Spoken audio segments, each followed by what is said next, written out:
জানে তারা, ওরে যারা জানে তারা, ওরে যারা জানে তারা, ওরে যারা জানে তারা, সূক্ষ্ম প্রেমের কেমন রীতি করে যারা জানে তারা। ওরে শুদ্ধ প্রেমের কেমন রীতি করে যারা জানে তারা। প্রীতি প্রীতি বিষম প্রীতি, প্রীতি কেমন হয়? এই যে কামের প্রীতি আর প্রেমের প্রীতি কবু সমতুল্য নয়। কামেরও প্রীতি এমন রীতি, কামেরও প্রীতি এমন রীতি, কামেরও প্রীতি এমন রীতি, কামেরও প্রীতি এমন রীতি, ছাড়াছাড়ি তাতে হয়, ছাড়াছাড়ি তাতে হয়, ছাড়াছাড়ি তাতে হয়, ছাড়াছাড়ি তাতে হয়। প্রেমেরও প্রীতি এমন রীতি, প্রেমেরও প্রীতি এমন রীতি, প্রেমেরও প্রীতি এমন রীতি, প্রেমেরও প্রীতি এমন রীতি, জড়াজড়ি তাতে হয়, জড়াজড়ি তাতে হয়, জড়াজড়ি তাতে হয়। জড়াজড়ি তাতে হয়। গোপন প্রীতি গোপনে রাখিবি, গোপন প্রীতি গোপনে রাখিবি, গোপন প্রীতি গোপনে রাখিবি, গোপন প্রীতি গোপনে রাখিবি, সাধিবি মনের কাজ, সাধিবি মনের কাজ, সাধিবি মনের কাজ। সাধিবি মনের কাজ। সাপের মুখে ভেঙে নাচাবি, সাপের মুখে তো ভেঙে নাচাবি, সাপের মুখে ভেঙে নাচাবি, সাপের মুখে তো ভেঙে নাচাবি। তবে তো রসিকরা, তবে তো রসিকরা, তবে তো রসিকরা, রসিক যারা জানে তারা, রসিক যারা জানে তারা, রসিক যারা জানে তারা, রসিক যারা জানে তারা, সূক্ষ্ম প্রেমের আমার রীতি রসিক যারা জানে তারা, প্রেমের এমন রীতি রসিক যারা জানে তারা, রসিক ছাড়া কেউ জানে না, রসিক যারা জানে তারা, রসিক ছাড়া কেউ জানে না, রসিক যারা জানে তারা, রসিক যারা জানে তারা, রসিক যারা জানে তারা। তাহলে আমার কথাগুলো বুঝতে পারছেন? সবাই বুঝতে পারেনি, কি বলে? গোপন প্রীতি গোপনে রাখিবি, সাধিবি মনের কাজ। সাপের মুখে তো ভেকেরে নাচাবি, তবে তো হবি রসিক রাজ। পঞ্চরসের রসিক হওয়া অত সোজা নয় বাবা। তাহলে সাপের মুখে তো ভেক, ভেক মানে কি? এই বিড়াল, ও বলছে বিড়াল। কোনটা ঠিক বাবা? ব্যাং, সবাই বলছেন ব্যাং। আজকে শিখে রাখ, আর জীবনে ভুল করবি না, এ মান সম্মান থাকবে না আমার। দলে থাকে ভুল বললে আমার মান সম্মান থাকবে? আজকে মুখস্থ করে নে। তাহলে ভেক মানে কি? ব্যাং। সাপের মুখেতে ভেকের নাচাবি, ব্যাংকে নাচাবি, সম্ভব? সাপের মুখেতে যদি একটা ব্যাংকে দিয়ে বলা যায় তুই নৃত্য করবি, কি সাপকে নৃত্য করতে দেবে?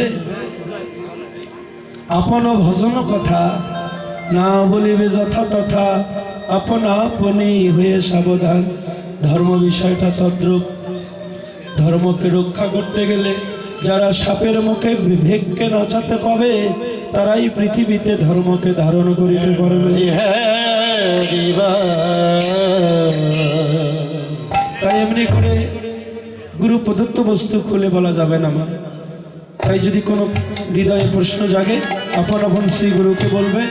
যদি তাও না পান সেখান থেকে কোনো দিন হয়তো যদি দেখা হয় এককভাবে বলবেন। তবে স্বামী স্ত্রী দুজন আসলে বলবো, কেউ একা আসলে আমি বলবো না। হরিবল। যদি বিষয়টা জানতে চান তবে স্বামী স্ত্রী দুজন আসতে হবে। কেউ যদি একা আসবেন আমি অধম হৃদয় পাল তার চরণ ধরে ক্ষমা চাবো, বলতে পাবো না। হরিবল। তো যাই হোক, তবে আমার মনে হয় গুরু প্রদত্ত বস্তু যাদের কাছে দীক্ষা নিয়েছেন তার কাছেই গিয়ে নেওয়া, সন্ধান করা ভালো। হরিবল। এমনি করে অনেকে প্রবন্ধ করে ধরিবারে যাই হরি ধীরে ধীরে কর বাড়াই নৌকার বাড়াইয়াছে আর না দেখিতে পাই। আকুলে আকুলে চলিল দুঃখ না দেখি বন্দ্রমুখ হইল পরম দুঃখ। কান্দিয়ে কান্দিয়ে এলাম ঘরে। যখন ঘরে এলো এই যে প্রেমে কামনার ঢেউ উঠেছিল, যার জন্য কৃষ্ণ হারা হয়ে গেল। তাই বাবা চরণ ধরে মিনতি করবো, আপন আপন ঘরে তোমরা মৃত্যুর খেলা না খেলে মরা স্বামীকে বাঁচাবেন। মরা স্বামীকে বাঁচাবেন। হরিব ভক্তমণ্ডলী, আপনারা যারা সাইকেল গ্যারেজে রেখেছেন, গ্যারেজ থেকে প্যান্ডেলে নিয়ে আসার জন্য বিশেষভাবে অনুরোধ করা হলো। হরে কৃষ্ণ। জায়গা আছে যথেষ্ট পরিমাণ, আপনারা নিয়ে এসে এক জায়গায় রাখতে পারেন। হরি বল। তো যাই হোক, এমনি করে আমাদের সংকীর্ণ সময় হয়ে যাচ্ছে। তো ওই রাধারানী ঘরে বসে বসে যখন কাঁদিতেছে, ওই পথ দিয়ে পদকর্তা জ্ঞান দাস যেতে যেতে দেখছে কি রাধারানী যেন বসে বসে কাঁদছে। তাই জ্ঞান দাস নিকটে গিয়ে রাধারানীকে বলছে, ওরে জ্ঞান দাস বাণী শোনো রাধা বিনোদিনী, জ্ঞান দাসের বাণী শোনো রাধা বিনোদিনী, মিশে কেন নেমেছিলি জলে, ও রাধে গো মিশে কেন নেমেছিলি জলে, আর বুঝিতে না দিলি মায়া জলে ছিল অঙ্গ ছায়া, আর বুঝিতে না পারলি মায়া, আর জলে ছিল অঙ্গ ছায়া, এবার শ্যাম ছিল পদমের ডালে, রাধে গো শ্যামে ছিল কত ডালে, উপরের ধন উপরেই থাকে, উপরের ধন উপরেই থাকে,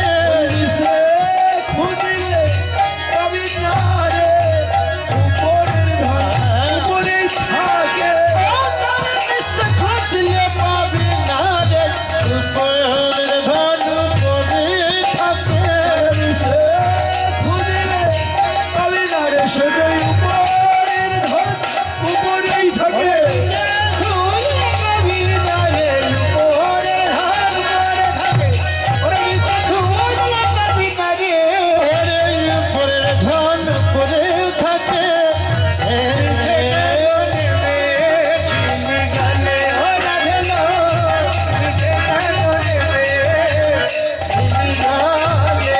হরে কৃষ্ণ।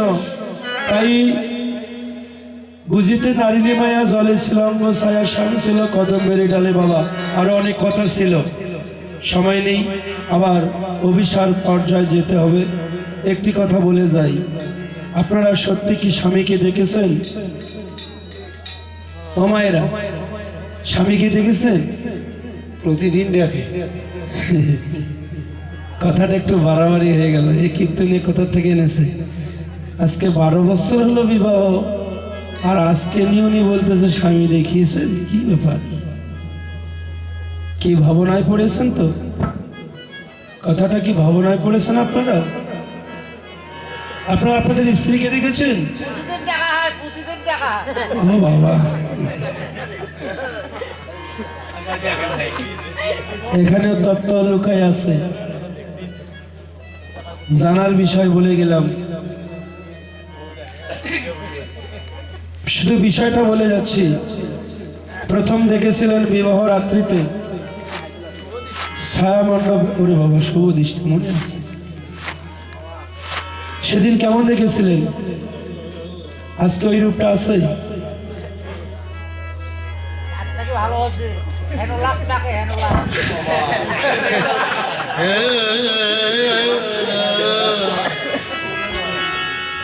এখানে তত্ত্বটা জানেন? হেনোলাক্স আর না হেনোলাক্স কিছু হোক, যাই মাখো না হয় পরিবর্তন হোক, কিন্তু ওই রূপটা কি আছে? কিন্তু সেদিন দেখার কি ছিল জানেন? এমন একটি রূপ, যে রূপটা ওই দিন যে দেখেছিলেন মৃত্যুর পূর্ব মুহূর্ত পর্যন্ত ওই রূপটাই থাকতো। সেই রূপটা আমরা দেখতে পারিনি। যদি কোনো ভাগ্যবান ভাগ্যবতী দেখে থাকে, তারা আজও সেই রূপটাই দেখছে, এবং মৃত্যুর পরপারে গিয়েও ওই রূপটাই দেখবে। সেটাই হচ্ছে প্রকৃত রূপ। আর যে রূপটা দেখেছেন, এই রূপটা পরিবর্তন হচ্ছে, এই রূপটা একদিন তোমাকে ছেড়ে চলে যাবে। তাই এখনো সময় আছে, শ্রী গুরুর চরণ আশ্রয় করে ওই মানুষটাকে ধরার মতো ধরো। ওই দেহটা না ধরে, ওই দেহের মাঝে একটা দেহি আছে, তাকে যদি ধরতে পারো, এই জন্মে নয় জন্ম জন্মান্তরে সে কোনোদিন তোমার সঙ্গ ছাড়া করবে না।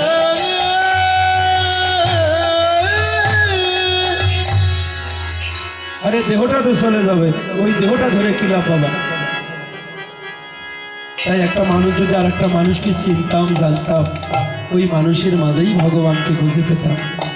আমরা মানুষকেই চিনি না, মানুষকেই জানি না, মানুষকে ভালোবাসতে শিখে নাই, কি করে ভগবানকে পাবো বলো? তো যাই হোক, জ্ঞানদাস শেরবাণী আজকে বুঝিতে নারিলি মায়া, জলে ছিল ছায়া, শ্যাম ছিল কদম্বেরি ডালে। আজকে যেন গোবিন্দ হারা হয়ে রাধা রানী নিজের যা সর্বোচ্চ গোবিন্দায় বলে নিবেদন করলেন, তিল তুলসী দিয়া সমর্পণ করে নিভিয়া জনমের মতন ওই গোবিন্দের শ্রীরাঙ্গা পাই হোকালে জনমের মতো। কৃষ্ণ নামটি লবমুখে জনম জৈব সুখে কহে এই বংশা করি, এই বলে আজকের রূপ লীলায় প্রেমময় রাধারানী আমার অনুরাগে এই রহিল। এবার অভিসার পর্যায়ে যেহেতু অষ্টকালে নীলা আটটি পালার প্রকাশ, আমরা অভিসার পালায় বৃন্দাবন লীলায় এই যে আজকে রাধারানী নিকটে গিয়ে যেন ভাব দিয়ে প্রকাশ করছেন, অসুন্দরী ঝাড় করো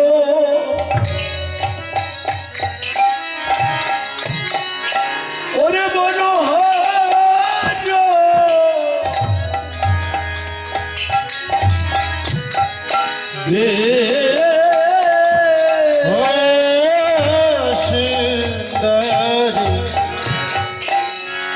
ঝটকারে মনোহরে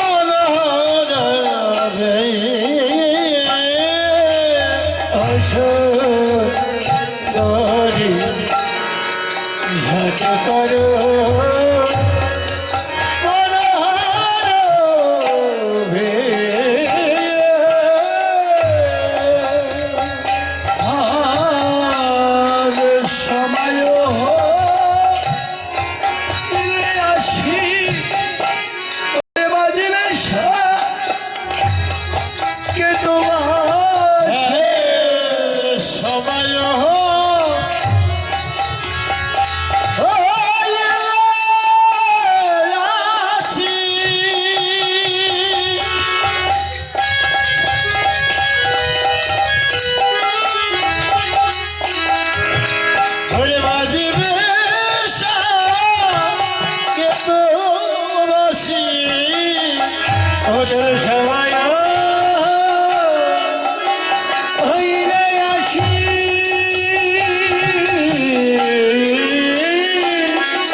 সেদিন ধৈর্যের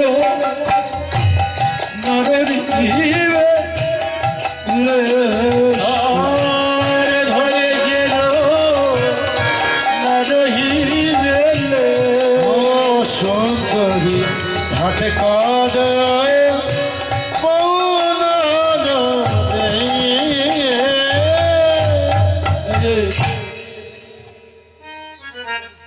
অসুন্দরী ঝাট করো মনোহর বেশ। আমার এক দাদু ভাই আর 170 টাকা দক্ষিণে দিলেন। ভক্তের চরণে মিনতি করি সবাই অন্তঃস্থল থেকে কৃপা করবেন, যে মনোবাসনায় দান করেছে ভগবান যেন মনোবাসনা পূর্ণ করে।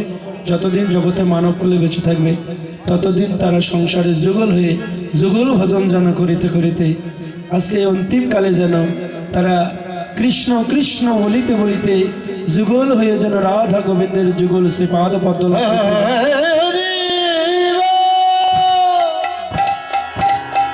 হরে কৃষ্ণ।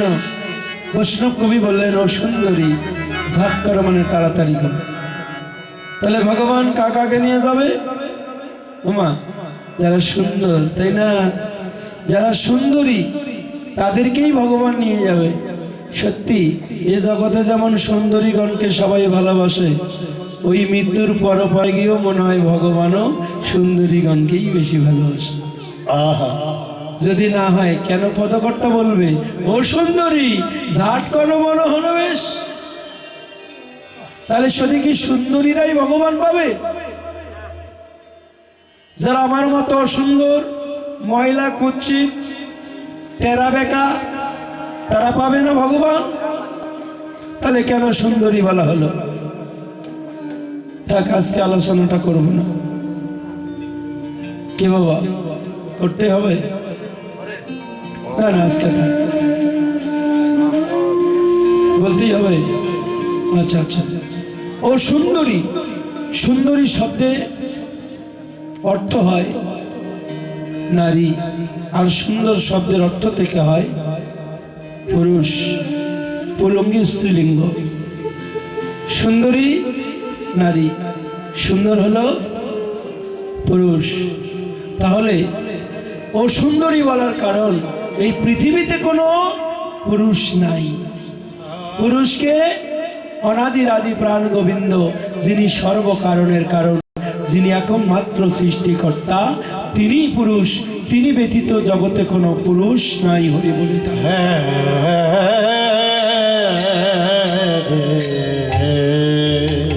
তাহলে তিনি যদি একাই পুরুষ হয়, তিনি হচ্ছে একমাত্র সুন্দর।